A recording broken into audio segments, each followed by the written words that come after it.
Why didn't Germany invade Switzerland in World War II? Welcome everyone. Today, we delve into an intriguing tale, the story of Switzerland, an oasis of calm in the maelstrom of World War II, untouched by German invasion. What was it about this small, landlocked nation that made it a sanctuary amidst the tumult of war? Was it the strategic location, the fortifications, or something more? Prepare to embark on a journey through history as we unravel this mystery. So, let's find out why Switzerland remained unscathed during World War II. Switzerland's commitment to neutrality was strategic. Nestled in Europe, invading it would be no easy task. Since the fall of the Napoleonic Empire in the early 19th century, Switzerland has maintained a policy of armed neutrality. This means they've committed to not engage in armed conflict unless attacked. This position was respected, even admired, by the surrounding powers. But neutrality wasn't the only thing that kept Switzerland safe. The country's geographical location played a significant role in its defense. Situated in the heart of Europe, Switzerland is surrounded by the Alps, a natural fortress that would prove a nightmare for any invading force. Steep, rugged terrain, treacherous weather conditions, and a lack of strategic advantage made invasion a high-risk venture. In other words, Switzerland was a tough nut to crack, but that wasn't all. The Swiss had additional layers of defense that further deterred the Axis powers from making a move. But we'll get to that shortly. Switzerland invested in fortifications, turning the Alps into an impregnable fortress. These natural barriers were transformed into a stronghold, with tunnels, bunkers, and artillery positions strategically placed throughout the mountainous terrain. The Swiss didn't just rely on the formidable Alps. They used them as an asset, a formidable line of defense against potential invaders. Beyond the physical, the Swiss also employed psychological tactics. They adopted a policy of armed neutrality, stating their intent to fight back against any invader, regardless of who they were. This was no idle threat.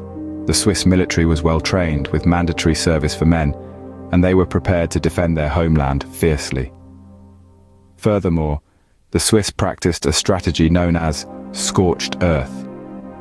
In the event of an invasion, they planned to destroy bridges, railways, tunnels, and other infrastructure. This would not only hinder an invader's progress, but also deprive them of valuable resources. The Swiss also cleverly used their landscape to camouflage their defenses. From hidden airfields to disguised artillery positions, the Swiss defenses were as much about deception as they were about strength. But the Swiss defense wasn't just about physical barriers. The Swiss people, their spirit of resistance, and their readiness to sacrifice were key elements of their defensive strategy. With a well-trained army and disciplined citizen militia, Switzerland was ready to defend at all costs. Swiss military preparedness was nothing short of impressive. Every man was a soldier, ready to answer the call to arms at a moment's notice. Not only did they have a standing army, but they also had a citizen militia. This was a unique system where every able-bodied male was trained in military tactics and had a government-issued rifle at home.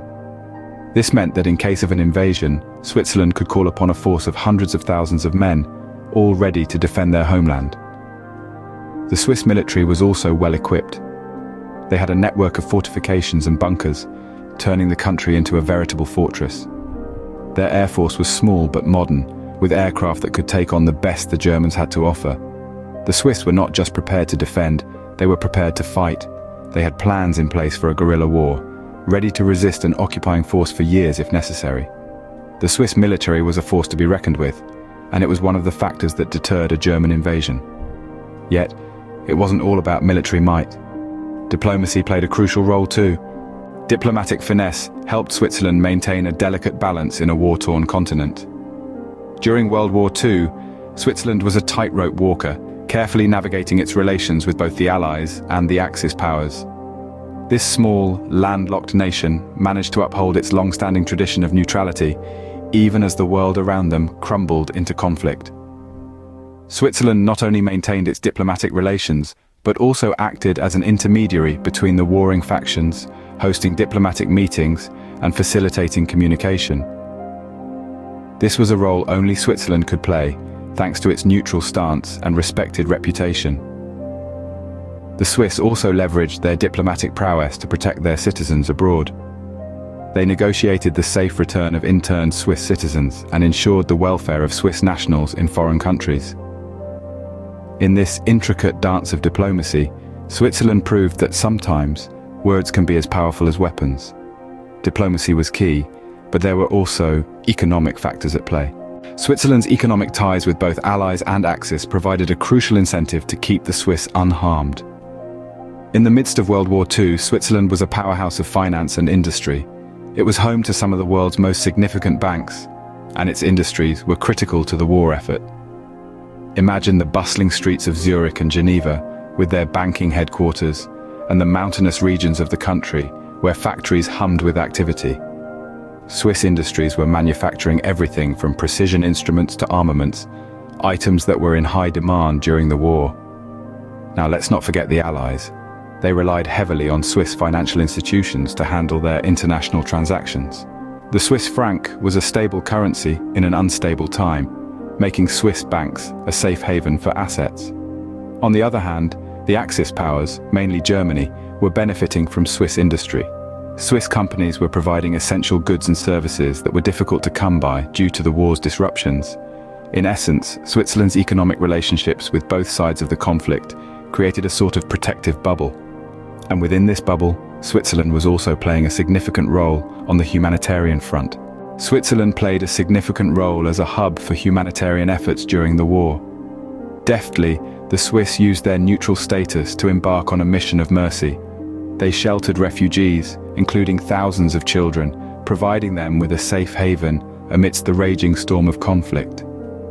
Their Red Cross, an emblem of hope, tirelessly worked to alleviate the suffering of countless prisoners of war, sending supplies and messages across enemy lines.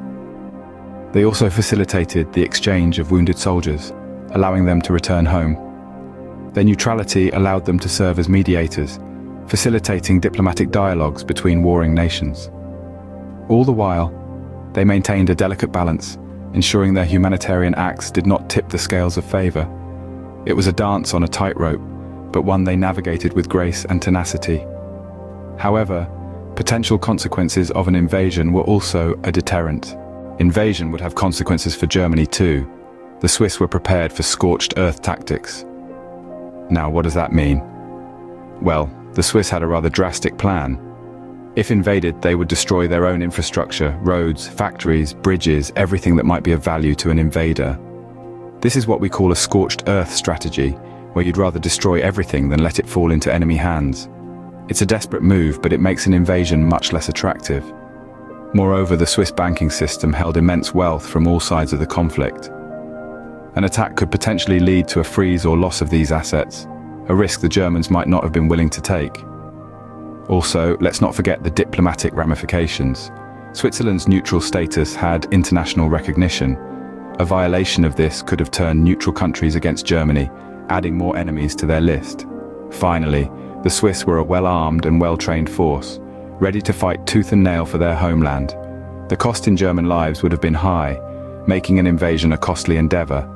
Let's wrap up by reflecting on the legacy of Switzerland's wartime strategy. The decision not to invade Switzerland was a strategic choice. Today it stands as a symbol of neutrality and resilience. The Swiss wartime strategy, a blend of diplomacy, military preparedness, and economic acumen, ensured a delicate balance amidst the turmoil of World War II. In the midst of conflict, Switzerland became an emblem of refuge and humanity, providing aid to those in need. The Swiss, prepared for the worst, were a testament to the spirit of resilience. Their commitment to neutrality, while beneficial for their own survival, also served as a beacon of hope in a time of global despair. The legacy of this era is still evident today, as Switzerland continues to uphold its reputation for neutrality and diplomacy. Its strategy during World War II has left an indelible mark on its national identity, shaping the country's role on the global stage. This brings us to the end of our journey. Thank you for joining me.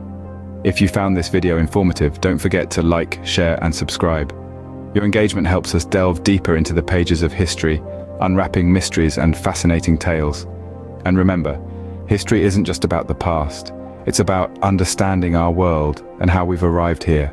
It's a journey, and we're glad to have you along for the ride. So keep those notifications on for more captivating stories from the annals of time. Until next time, stay curious.